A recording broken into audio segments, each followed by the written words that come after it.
Hi, I'm Thomas Miller. I want to show you something that I've used for probably the last 10 or 12 years that I think is solely responsible for staying on my highest timeline, on my highest path, staying connected to the source that can see around the corner that we can't see around.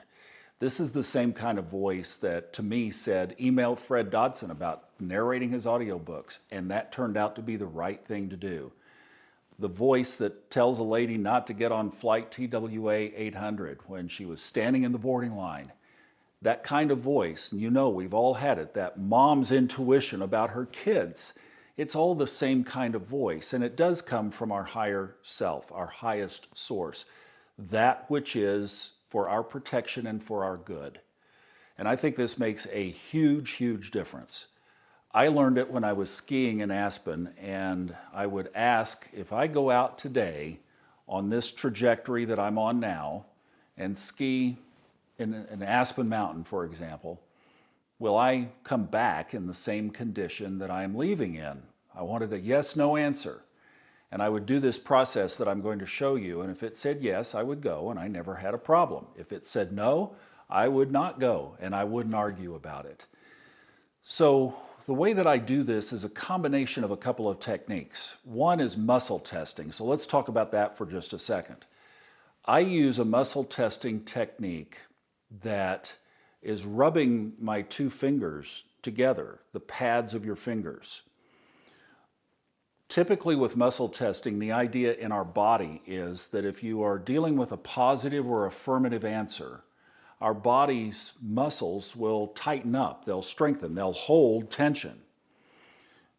And then if it's a no, it will relax and let that go, or if it's a false answer.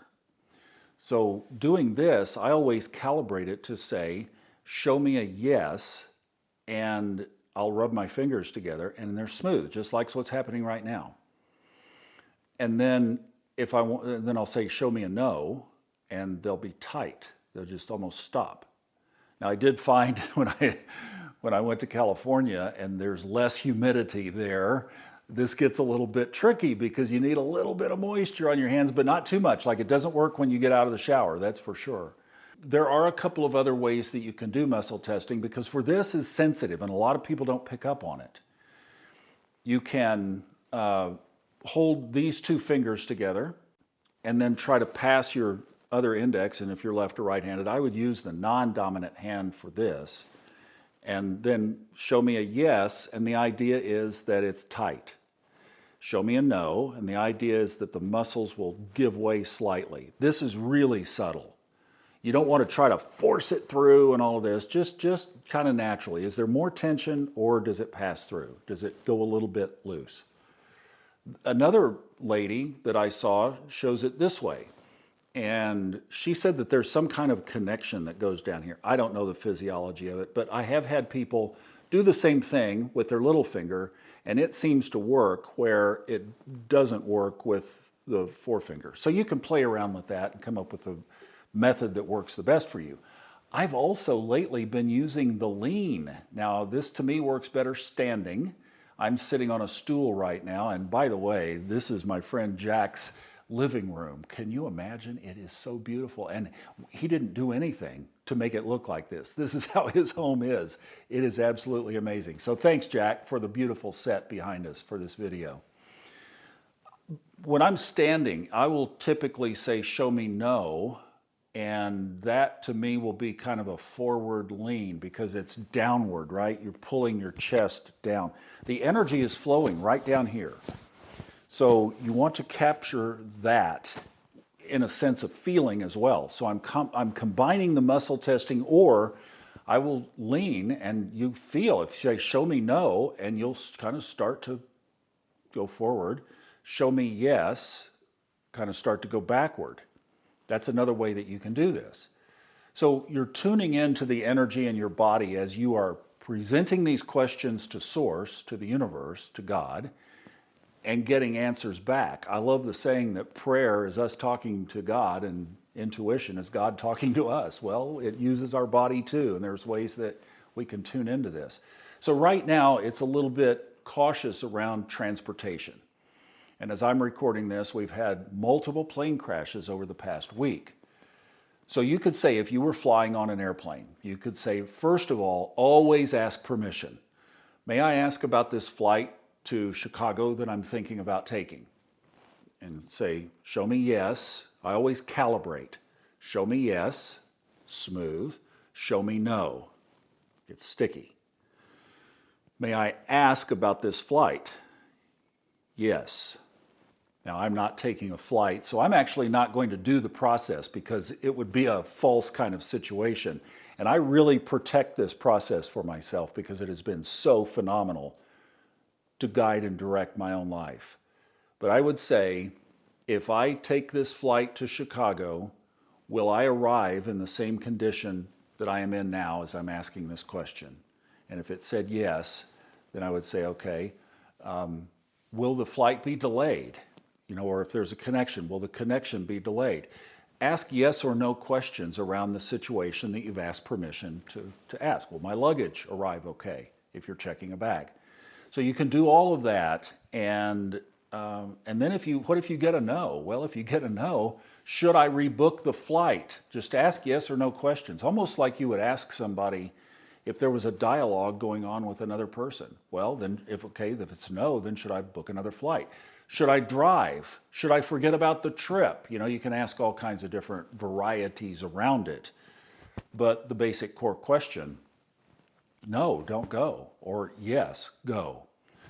I used this recently I needed to get a government document, and I don't do well going to government offices and getting what I need, but I asked in advance, if I drive over there, will I walk away with this piece of paper that I need? And the answer said yes. And I was like, okay, I know this thing works really well, but I was skeptical in my doubt, and I shouldn't have been. I walked away with that piece of paper. I had a registration problem with my van. I asked, if I go now, will I be able to get the license plates? And it said yes, and I did. I trust this so much. And that's another layer that I add to it is, okay, if I'm getting yes, I should go ahead and take the trip to Chicago. Then because I've got a history with this, I will say, is this coming from the same quality of answer that told me to email Fred Dodson about narrating his books, or that told me that I would get the license plate? I just want to know that I'm coming from the same place, and then always invite love into the process as well. I only want the highest source that is for my good, who is giving me love, and I am sending love now. And with that, then, go with the process. You're also trying to feel it along here. So it's a combination of what you're feeling inside, how that's showing up in your body. I'm loving the lean right now. It's kind of cool. Doesn't work in a stool. You really need to be standing up. But I hope that helps show you several ways that you can tune into that internal voice that is there to help guide you. And the other thing that I will do, that's a little add-on that I just have some fun with, because the universe is playful, right? We're the ones who are too serious. So I will say, now look, I've got a history of just really mucking it up, and I want to get this right. So please don't mind if I ask again and again and again, about 25 times if I need to, but I'm just wanting to make sure that I'm on the right path.